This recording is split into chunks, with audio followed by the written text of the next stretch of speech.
આપ સૌને મારા પ્રણામ. સોમવારની બપોર અમદાવાદમાં હજી ગઈકાલે જ વરસાદ પડ્યો છે, એટલે સંખ્યા જે છે એ સરસ જ છે. અને હું ટીમને ખૂબ અભિનંદન આપું છું કે બ્રેવ ફેસ સાથે એ લોકોએ ખૂબ સરસ એક્ઝિબિશન પાછળ ગોઠવ્યું છે. તો જેટલા લોકો આવ્યા છે એટલા લોકો પ્લીઝ આ એક્ઝિબિશન જોઈને જજો, કારણ કે એમણે ખૂબ સરસ કામ કર્યું છે. હું સૌને અંગત વિનંતી કરું છું કે ટીમે ખૂબ મહેનત કરી છે અને અપેક્ષિત મહેમાનો નથી આવી શક્યા, કોઈ પણ એક કારણસર નથી આવી શક્યા. તો હું દિલથી તમને સૌને વિનંતી કરું છું કે તમે પ્લીઝ આ એક્ઝિબિશન જે પાછળ ગોઠવ્યું છે એ એક વખત નિહાળીને જજો. રસીલાબેન અને લીલાવતીબેન બે જણાએ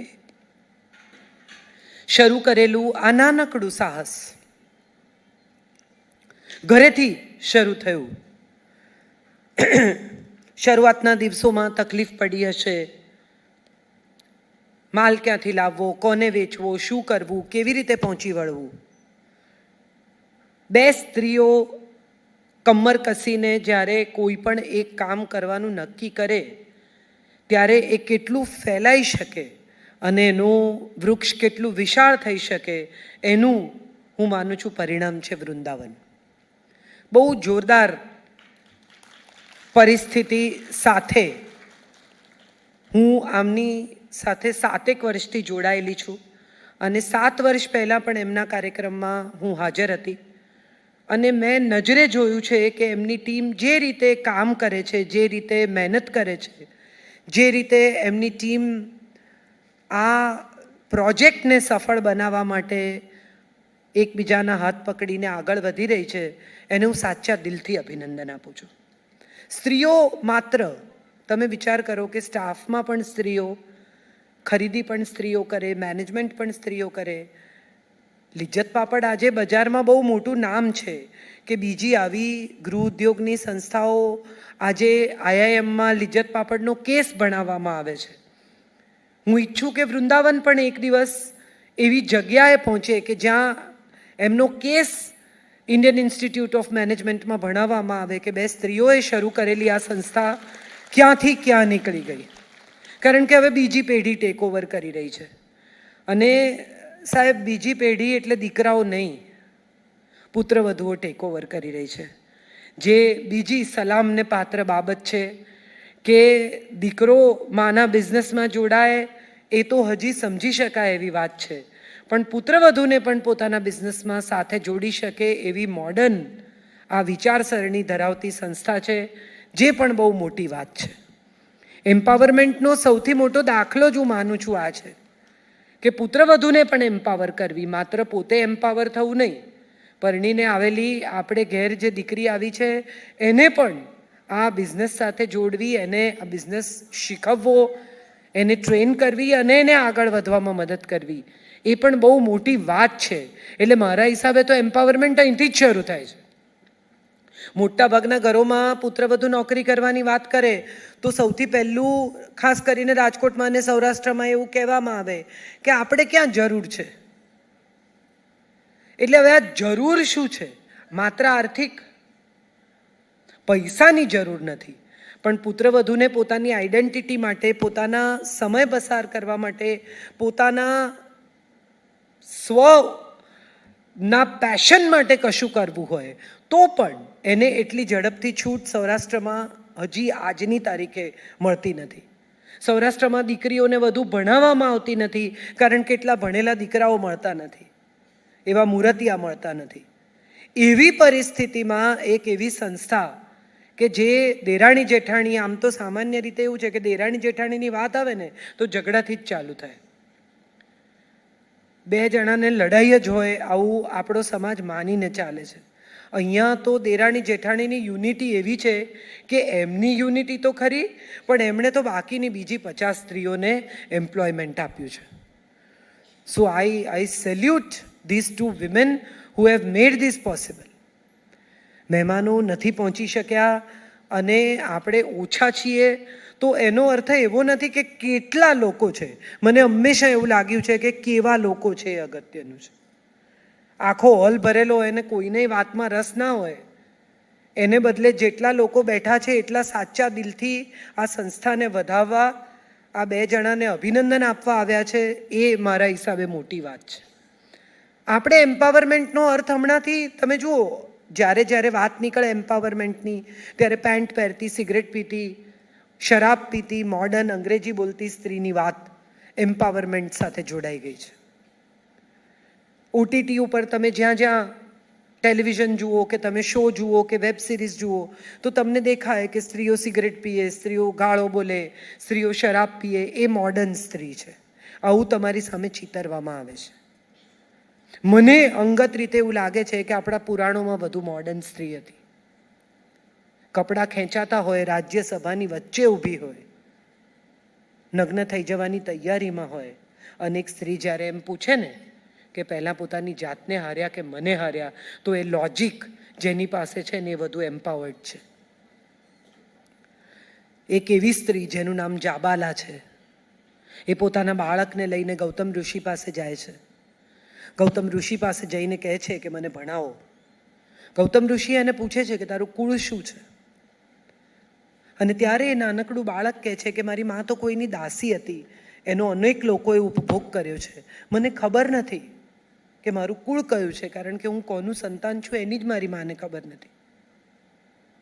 અને ત્યારે ગૌતમ ઋષિ એને એમ કહે છે કે તું તો સત્યકામ છે, સાચો બ્રાહ્મણ છે, કે તું સાચું બોલી શકે છે, અને આજથી તું તારી માના નામે ઓળખાઈશ.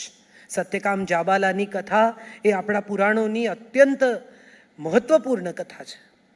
શિવાજીના પિતાનું નામ પૂછો તો યાદ કરવું પડે, શિવાજીની માનું નામ બધાને યાદ છે. તો એનો અર્થ એ થયો કે માનું કોન્ટ્રીબ્યુશન તો બહુ મોટું છે.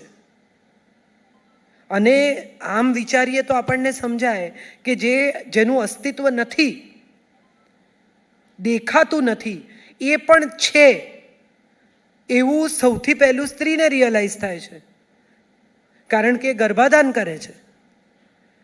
એના શરીરમાં પાંગરતો જીવ દેખાતો નથી, પણ એનું અસ્તિત્વ છે, આવું સ્ત્રી જાણે છે. પિતા તો એને ક્યારે જુએ છે? 9 મહિને જન્મ લે ત્યારે. પણ માના શરીરમાં એનું અસ્તિત્વ છે એ વાત માં કહી શકે છે. તો ઈશ્વર સાથે પણ સ્ત્રીનો નિકટનો સંબંધ છે કે જે દેખાતો નથી એ છે સાહેબ. હું જાણું છું, મને એની સાથેનું અનુસંધાન છે. એવું કામ ઈશ્વરે જેને સોંપ્યું છે કે માણસ જાતને જીવતી રાખ, જા, એક પછી એક માણસને જન્મ આપ. એક બહુ જ સુંદર ફિલ્મ હમણાં મેં જોઈ, જેની અંદર એક ઇન્સ્પેક્ટર પોતાની પત્નીને પૂછે છે કે તુમે ડર તો નહીં લાગેગા? અને ત્યારે એની પત્ની એને કહે છે કે સ્ત્રી એકવાર લેબર રૂમમાંથી જીવતી પાછી આવે ને પછી એનો જિંદગીભરનો ડર નીકળી જાય. જીવમાંથી જીવ છૂટો પાડવો એ સરળ વાત નથી. અને જે સ્ત્રી આ કરી શકે છે એ દુનિયામાં કંઈ પણ કરી શકે છે સાહેબ. એણે માત્ર નક્કી કરવાનું છે કે મારે આ કરવું છે. કઈ કઈ રથમાં આંગળી નાખી શકે છે, રૂકમણી યુદ્ધ કરી શકે છે, સત્યભામા સેનાને લીડ કરી શકે છે, સીતા વનવાસ જઈ શકે છે, દ્રૌપદી પ્રશ્ન પૂછી શકે છે, કુંતી ચૂઝ કરી શકે છે કે હું કોના બાળકને જન્મ આપીશ. આજથી હજારો વર્ષ પહેલા પાંડુ રાજાને જ્યારે શાપ લાગે છે કે પોતાની પત્ની સાથે સંભોગ નહીં કરી શકે, ત્યારે એનો વંશ જાળવવા માટે શું કરવું, તો કુંતી એને પૂછે છે કે ભાઈ મારી પાસે વરદાન છે, હું જે દેવને ઈચ્છું એને હાજર કરી શકું અને એ મને સંતાન આપી શકશે. આ મોડર્ન આઈવીએફ છે. એ ડોનર પસંદ કરે છે કે મારે કયા દેવનું બાળક જોઈએ છે. જરૂરી નથી કે એણે એની સાથે સંભોગ કર્યો હોય, એને સ્પર્મ પણ ડોનેટ કરાવ્યા હોય ને, એ મોડર્ન આઈવીએફ છે. જો આપણે પુષ્પક વિમાન કહીએ છીએ તો કંઈક તો ઉડતું હશે ને જમાનામાં, કોઈક તો એવી યાંત્રિક ટેકનોલોજી હશે ને કે જે ઉડતી હશે. તો એણે ડોનર પસંદ કર્યા છે કે એક ધર્મરાજ, એક વાયુપુત્ર, એક ઇન્દ્રનો દીકરો અને 2 અશ્વિની કુમારોના દીકરા. તો આ તો માના દીકરા છે, પૃથાપુત્ર. આ પાંડુપુત્ર ક્યાં છે? પાંડુનો તો અંશ જ નથી, આ તો માનો વંશ છે. અને એવી માની આ કથા છે. આપણી પાસે આવી કેટલી પાવરફુલ સ્ત્રીઓની કથા છે.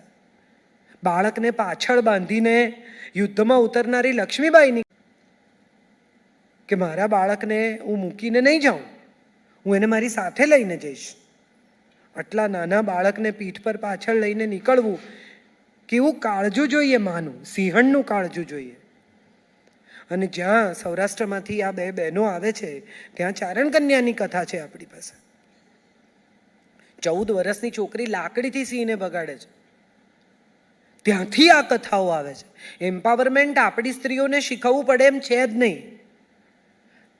મને કહ્યું કે એમ્પાવર સ્ત્રી એટલે શું, તો મારો જવાબ એ છે કે ગુજરાતી સ્ત્રી એટલે એમ્પાવર સ્ત્રી.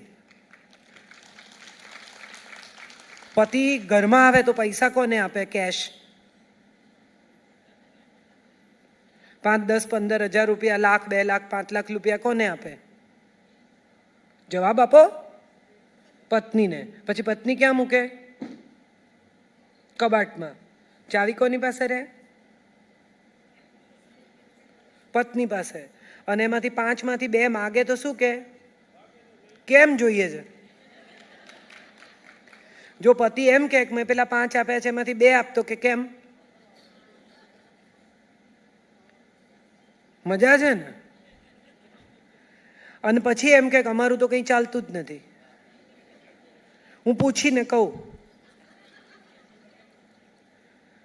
લગ્નમાં જવાનું હોય તો ચાંદલો નક્કી હોય કે 251 કરવાનું છે, કવરમાં મુકાઈ ગયો હોય, નામ લખાઈ ગયું હોય, પછી જાય કે કેટલો ચાંદલો કરવો છે? એટલે પતિ કહે કે 501. અરે કે હોય એટલો બધો? તો કે 101. કે હોય એટલો ઓછો? હરી ફરીને 251 પર આવવાનું છે, કારણ કે કવર એટલું થઈ ગયું છે. સાંજે ફોન કરે, શું બનાવું? દરેક ઘરનો પ્રશ્ન છે. પતિ કે પાઉંભાજી. કે અત્યારે શાકભાજી લેવા કોણ જાય? તો કે એક કામ કર, ઢોકળા બનાવ. તો કે તો પલાળવા પડે. તો કે તો છોલે પૂરી બનાવ. તો કે ચણાએ પલાળવા પડે. તો પછી તને જે ગમે. તો કે ભાખરી શાક કરી નાખો. એટલે એકચ્યુઅલી લોટ બંધાઈ ગયો છે, શાક સમારાઈ ગયું છે, ખાલી ત્યાં લઈ આવવાના છે સાચવીને. અને પછી કે મારે પૂછવું પડે. એટલે ગુજરાતી સ્ત્રી બહુ એમ્પાવર છે. રાતના 2 વાગે એકલી છોકરી મજાની સ્કૂટર પર આવતી હોય, ગરબા રમીને, બેકલેસ પહેરીને, તો તમને શું લાગે છે કે ગુજરાતની છોકરીઓ બહુ દાદી છે એટલે આવે છે? હા કે ના? ગુજરાતની પોલીસ બહુ સક્ષમ છે, કાયદો ને વ્યવસ્થા જોરદાર છે એટલા માટે એવું થાય છે? હા કે ના? ગુજરાતના પુરુષો બહુ સંસ્કારી છે સાહેબ. રાતના 2 વાગે કોઈ છોકરી એકલી જતી હોય ને અને કંઈ એનું સ્કૂટર બગડ્યું હોય ને એને 2 છોકરાઓ ઊભા રહે કે કંઈ મદદ કરું. આખા દેશમાં નામની પાછળ બેન અને ભાઈ લગાડવાનો રિવાજ માત્ર ગુજરાતમાં છે. બાકી બધે જી લગાડવામાં આવે, કાજલ જી. માત્ર ગુજરાતમાં ભાઈ અને બેન, કાજલ બેન, અને પછી ધીરે ધીરે તો કાજલ બી નીકળી જાય, બેન આવ્યા ને બેન ગયા થાય. તો મને એવું લાગે અંગત રીતે કે ગુજરાત પાસે જે એમ્પાવરમેન્ટ છે એ તો વિશ્વમાં ક્યાંય નથી, અને ગુજરાતી જગતભરમાં છે. તમને પેરિસની સડક પર ગુજરાતી મળે કે તમે કાજલ સવાઈ જ ને એમ, અને તમે ચડ્ડી પહેરીને જતા હો, તમને શરમ આવે ક્યાં મળ્યા અત્યારે. એક ફોટો લઉં તમારે કહેવું પડે કે આટલો જો ભાઈ. એવા આપણે ગુજરાતીઓ છીએ. દાન ગુજરાતીઓ મેક્સિમમ કરે છે. તમે જુઓ કયા પ્રકારનું દાન કરે છે. અને સ્ત્રી જો હા ન પાડે તો તમને લાગે છે કે ઘરનો પુરુષ દાન કરી શકે? ગુજરાતના પુરુષો પ્રામાણિક રહી શકે છે, આટલો વ્યવસાય કરી શકે છે, આગળ વધી શકે છે, કારણ કે એમની પત્નીઓ દિલથી ઘર સંભાળે છે. આજે કરોડપતિને ઘેર પણ તમે જુઓ રસોડામાં એની પત્ની જ હોય, ભલે 4 હેલ્પ હોય, પણ વઘાર કરવા તો પત્ની જ જાય. આ ગુજરાતીના સંસ્કાર છે સાહેબ, અને આ ગુજરાતનનું એમ્પાવરમેન્ટ છે. એ એના રસોડા પર કંટ્રોલ છોડે નહીં. અને કોક એમ કે લાવું કરાવું તો તરત કે ના ના તમે રહેવા દો, તમને નહીં ફાવે. આ તો મારી રાજધાની છે, અહીંયા તમને ન હોય પ્રવેશ. ઘી ક્યાં છે ને ખાંડ ક્યાં છે ને આવા બધા પ્રશ્નો પૂછવાના જ નહીં. બધું મારું ઘર, હું સાચવીશ. સ્ત્રી બહારગામ જવાની હોય તો તમે કોઈ દિવસ નોટિસ કર્યું છે કેટલી મજા આવે? નાસ્તો અહીંયા છે ને ગીઝર બંધ કરજો ને બાઈ ટાઈમસર આવશે ને દૂધ લેજો ને બારણા ખોલજો ને બાઈને માટે દરવાજો ખોલજો ને બહાર નહીં રહેતા ને વહેલા આવી જજો ને ફલાણું આમ છે ને આનું આમ છે ને આ બિલો અહીંયા ચોંટાડ્યા છે ને કેટલી સૂચના. અને જો પતિ બહારગામ જવાનો હોય તો એની હાજરીમાં જ ફોન પર કે કાલથી નથી, હજી જવા તો દો. પ્લાનિંગ થઈ જાય લંચનું ને શોપિંગનું ને સાડીઓના બ્લાઉઝ લેવાના છે ને આનું આ કરવાનું છે ને ફોલ બીડિંગ કરાવવાનું છે ને દાગીના રિસ્ટોર કરવાના છે ને કેટલું પ્લાનિંગ હોય. અને કે હું તો ફ્રી છું એટલે પતિ બિઝી રાખે છે, એ નથી ને એટલે હું ફ્રી જ છું. અને પછી કે હું એમ્પાવર્ડ નથી. એટલે મારી તો સાદી વ્યાખ્યા એ છે કે એમ્પાવર્ડ વુમન એટલે ગુજરાતી વુમન, એનું રસોડું એની રાજધાની. મર્સિડીસમાંથી ઉતરીને શાક લે ને સાહેબ તો એ ગુજરાતણને મફત કોથમીર લેવાની જે મજા આવે ને, કેમ એટલી કોથમીર તો આપો ભૈયાજી. ગૂગલ પે કરે, એકદમ ટેકનોલોજી પરફેક્ટ હોય એની, આઈફોન 13માંથી કરે, પણ મફતની કોથમીર તો એનો અધિકાર છે, એમાં બાંધછોડ નહીં, એ તો જોઈએ. તો આ ગુજરાતણ છે સાહેબ ને આ ગુજરાતણને આપણા સલામ છે. હું ગુજરાતી છું એનું મને ગૌરવ છે. અને તમે જુઓ ગુજરાતી સ્ત્રી છે ને એને બરાબર ખબર છે ક્યાં શું પહેરાય. તમે ગુજરાતી સ્ત્રીને કોઈ પણ પ્રસંગે જુઓ તમને બરાબર સેન્સ ઓફ ડ્રેસિંગ તમને પાક્કી મળે. એ ટૂરમાં હોય, પતિ સાથે હોય, ગ્રુપ સાથે હોય તો મજાથી પેન્ટ પહેરે, શોર્ટ ટોપ પહેરે, સ્માર્ટ લાગે, ચશ્મા વસમા પહેરે, ગોગલ્સ. એ જ લગ્નમાં જાય તો ઘરચોળું પહેરે, લાલ પીળા લીલા મજાના કપડાં પહેરે, દાગીના પહેરે. એ જ કાર્યક્રમમાં આવે આવી રીતે તો ડિઝાઇનર ડ્રેસ પહેરે, એ જ પાર્ટીમાં જાય તો ગાઉન પહેરે. એને બરાબર ખબર છે કે ક્યાં શું પહેરવાનું. આ ગુજરાતની સંસ્કારિતા છે. એ ગાઉન પહેરીને કોઈ દિવસ આવા કાર્યક્રમમાં નહીં આવે, અને પંજાબી પહેરીને બેનજી માતાજીની જેમ પાર્ટીમાં નહીં જાય. એને બરાબર ખબર છે કે મોડર્ન કેવી રીતે દેખાવાનું, અને એને બરાબર ખબર છે કે ટ્રેડિશનલ કેવી રીતે દેખાવાનું. અમેરિકામાં પણ મંદિરમાં જાય તો સલવાર કમીઝ પહેરીને જાય, અને બિઝનેસ પર જાય તો પેન્ટ પહેરીને જાય. આ ગુજરાતી સ્ત્રીને સિદ્ધ હસ્તકળા છે. એને બરાબર ખબર છે કે ક્યાં શું પહેરવાનું, ક્યાં કેવા દેખાવાનું. અને નીકળતા હોય પતિ પત્ની બે જણા, અને પત્ની પૂછે કે હું જાડી થઈ ગઈ છું એમ, એટલે પતિ કે ના રે ના, તું ફાઇન લાગે છે. એટલે તરત કે સાચું કોને નહીં કહેતા. ઓછા છો પુરુષો પણ હું તમને કહું છું કે નહીં કહેતા. એ તમને એમ કહે કે સાચું કહો, પણ એને સાચું સાંભળવું નથી. એને સાંભળવું છે એ જ કે ના ના તું હજી પણ એવી જ સરસ લાગે છે. જો તમે ભૂલે ચૂકે એમ કીધું કે હા જાડી તો થઈ છે, તો સાંજ ગઈ સાહેબ તમારી. મને ખબર છે તમને બહુ પાતળી છોકરીઓ ગમે છે, તે ત્યાંથી શરૂ થાય. એટલે આજે તમે સાચું કહો હું તમને માફ કરી દઈશ, એ ટ્રેપ છે. આવતા નહીં કોઈ દિવસ. ગુજરાતણ એમ હોશિયાર છે, દેખાય ભલે ભોળી, પણ ગુજરાતી સ્ત્રીઓ એમ્પાવર્ડ છે માનસિક રીતે પણ. એને બરાબર ખબર છે કે કેવી રીતે ટ્રેપમાં લેવાના. અને આ બધી સ્ત્રીઓને મારી સલામ એટલા માટે છે કે ઉત્તમ માતાઓ છે સાહેબ. પોતાના સંતાનને ગુજરાતી સ્ત્રી જેટલો સમય આપે છે ને એટલો કોઈ પ્રદેશની કોઈ સ્ત્રી નથી આપતી. 12મા ધોરણમાં બાળકની પરીક્ષા હોય ને, પણ એ ઓલમોસ્ટ માની જ પરીક્ષા હોય. એ ઉજાગરા કરે, એ સાથે જાગે, એ એટલી મહેનત કરે એના બાળકની ટેસ્ટ માટે, એના બાળકના પરફેક્શન માટે. મોટાભાગની ગુજરાતી સ્ત્રીઓ વ્યવસાય કરતી હોય તો પણ એ જ્યાં હોય ત્યાંથી એના ઘરના રસોડા સાથે, એના બાળકની સ્કૂલ સાથે, એના સાસુ સસરા સાથે કનેક્ટેડ હોય ને હોય. દુનિયામાં જ્યાં હોય ત્યાંથી મહારાજ આવતા હોય તો એ પૂછે બેન શું બનાવું, એ બેનને જ પૂછવાનું 5 વાગે. એ બીજા કોઈને નહીં પૂછવાનું, એ બેનનો કંટ્રોલ છે.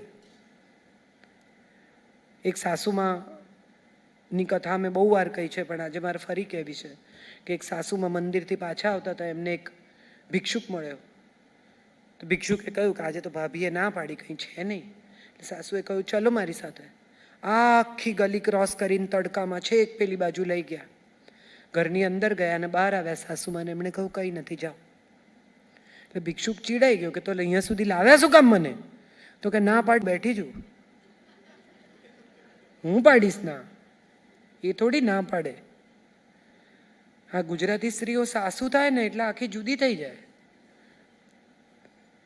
એકદમ સડનલી રૂઆબ બદલાઈ જાય. હમણાં મારી ઉંમરની જેટલી છોકરીઓને હું મળું છું એ બધી સાસુઓ થઈ ગઈ છે મારી ક્લાસની. પછી હું પૂછું કે કેવો છે સાસુ થવાનો એક્સપિરિયન્સ, એટલે કે પહેલાં અમારી સાસુને સાચવતા હતા, હવે અમારી વહુને સાચવીએ છીએ. એટલે મારી પેઢીની જે સ્ત્રીઓ છે ને એને બિચારીને બે બાજુ થયું. એ લોકોએ ધોતિયાએ જોયા અને શોર્ટ્સે જોઈ. એમણે બ્લેક એન્ડ વ્હાઇટ ટીવીએ જોયું અને પામ ટોપ, લેપટોપ દરેક રૂમમાં ટીવીએ જોયા. એણે બળદગાડાએ જોયા ને એણે વિમાનોએ જોયા. એણે સાડીઓ પહેરીને માથાએ ઓઢ્યા ને હવે પેન્ટે પહેરે છે ને એની વહુ શોર્ટ્સ પહેરે છે. એની દાદી પથ્થરમાં ચટણી વાટતા, પછી એ મિક્સર લાવ્યા અને હવે વહુ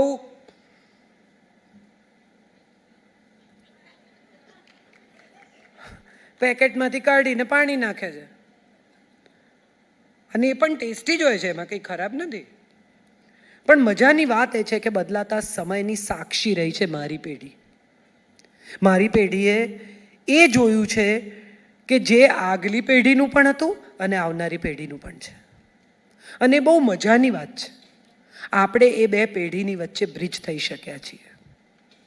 આપણે એવી નવી વહુઓ પણ જોઈ કે જે શોર્ટ્સ પહેરે ઘરમાં, એવી નવી વહુઓ પણ જોઈ કે જે મોમ કે બાને બદલે, અને આપણે આપણા સાસુને બાએ કીધું.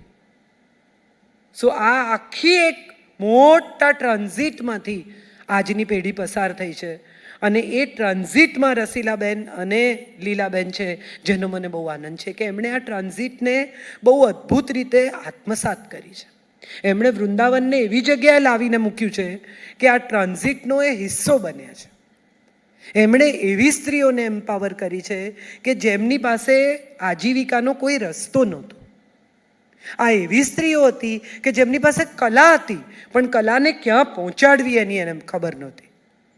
આ એવી સ્ત્રીઓ હતી કે જે જોબની શોધમાં હતી, બહુ ભણેલી નહોતી, પણ એમને એવું કામ જોઈતું હતું જે એ અમુકથી અમુક સમયની વચ્ચે કરી શકે, ઘરને હેલ્પ કરી શકે અને સાથે સાથે એમને આવક થાય તો ઘરમાં એમની આવક ઉમેરાય અને એક સારું જીવન ધોરણ મળી શકે.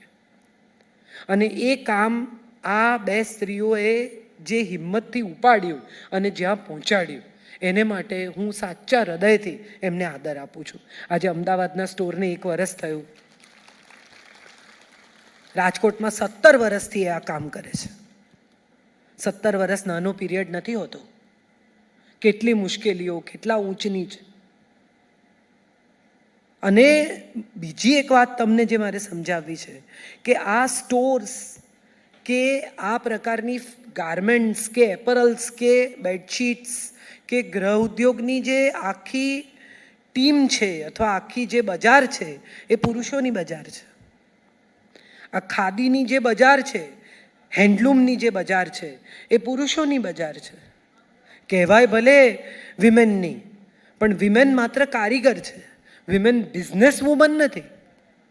એમાં એક તમારી પાસે અનારબેન છે જેણે ક્રાફ્ટરૂટ શરૂ કર્યું, કે એમાં એક તમારી પાસે આવી બે બહેનો છે કે જેમણે વૃંદાવન શરૂ કર્યું. બાકી તમે જુઓ તો બધા પુરુષો જ છે આ બિઝનેસમાં. અને આવા મેલ ડોમિનેટેડ પ્રકારના વ્યવસાયમાં ઊભા રહી અને પોતાનું કામ કરવું એ બહુ મોટી વાત છે.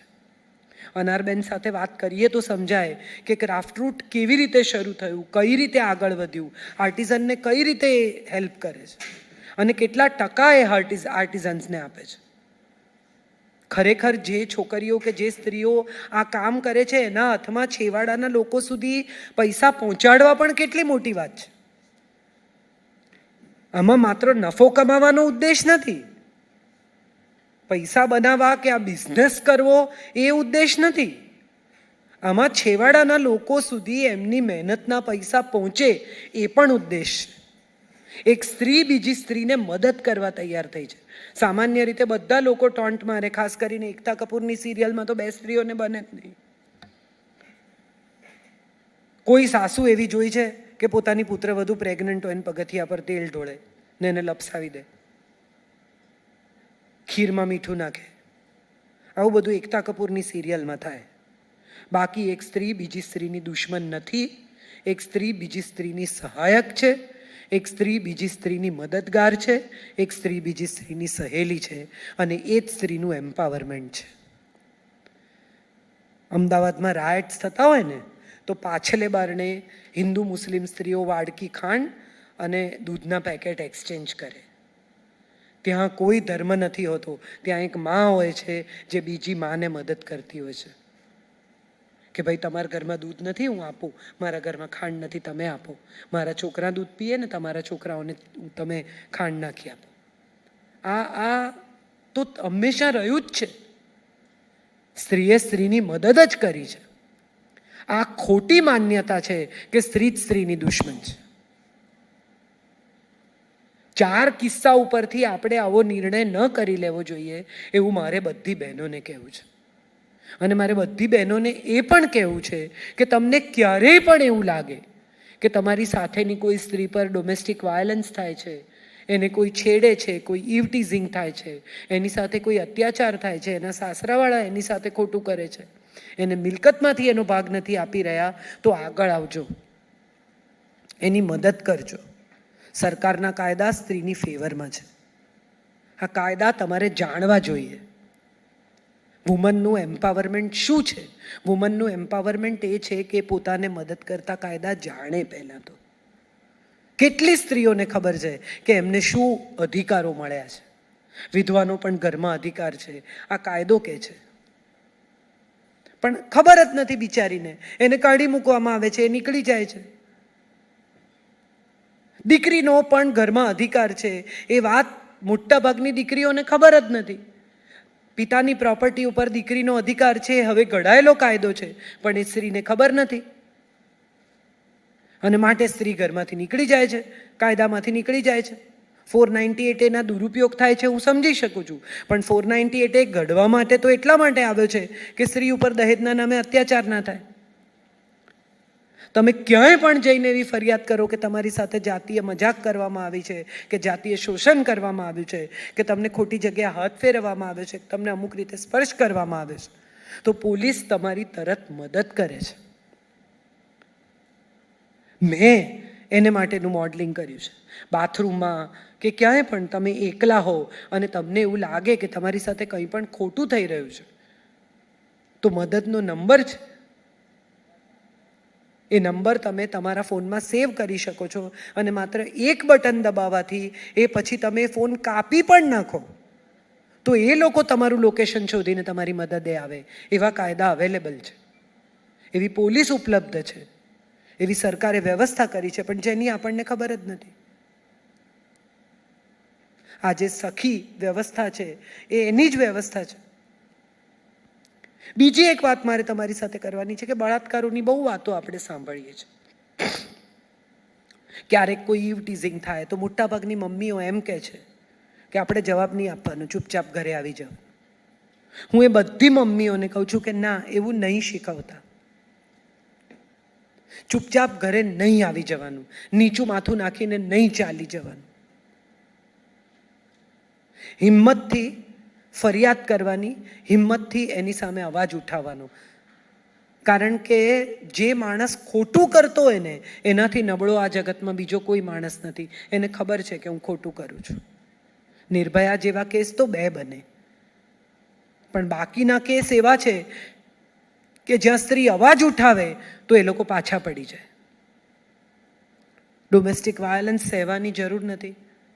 તમારે તમારું કામ કરવાનું છે, આગળ વધવાનું છે, ગુજરાતને આગળ લાવવાનું છે. ગુજરાત 3 તરીકે તમારે એમ્પાવર થવાનું છે. આજે મેં બોલવાનું શરૂ કર્યું ત્યારે કેટલા લોકો મને કાગળ લખતા હતા કે બૈરા બગાડવાનો ધંધો બંધ કરો એમ. આજે પુરુષો પણ મને સાંભળે છે, કારણ કે હું બેલેન્સ્ડ વાત કરું છું. હું કોઈને ભડકાવતી નથી. હું કોઈને એવું નથી કહેતી કે તમે આમ કરો ને ઘરમાં સવારે આમ કરો ને સવારે તેમ કરો. હું કોઈ એવો પ્રયાસ નથી કરતી કે જેમાં હું સ્ત્રીને એમ કહું કે ચોપડાવી દો તમ તારે, સંભળાવી દો તમ તારે. હું તો ઉલટાની એવું કહું છું કે બે જણા બેલેન્સથી, પ્રેમથી, સ્નેહથી સાથે રહી શકે એ માટે થોડું સહન કરવું પડે તો સહન કરો.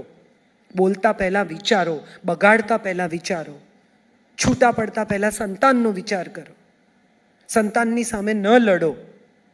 તમારા હસબન્ડને રિસ્પેક્ટ કરો જેથી તમારું સંતાન પણ તમારા હસબન્ડને રિસ્પેક્ટ કરે. તમે વિચાર કરો, આપણે એમ્પાવરમેન્ટની ચર્ચા કરીએ છીએ. આજે મારે બધી સ્ત્રીઓને પૂછવું છે કે અમદાવાદ જેવા કેટલા શહેર છે જેમાં મોટાભાગના પુરુષો 40 વર્ષ ટિફિનથી જમે છે, ઠંડુ ખાવાનું. કેમ? કારણ કે એનો પરિવાર ગરમ જમી શકે. તમે 4-5 સ્ત્રીઓને કામ વગર મોલમાં રખડતી જોઈ હશે. જોઈ છે? ચલો વિન્ડો શોપિંગ કરીએ, આવું તમે જોયું હશે. નવા સેલ આવ્યા છે, આમ છે, ફલાણું છે, જોયું છે?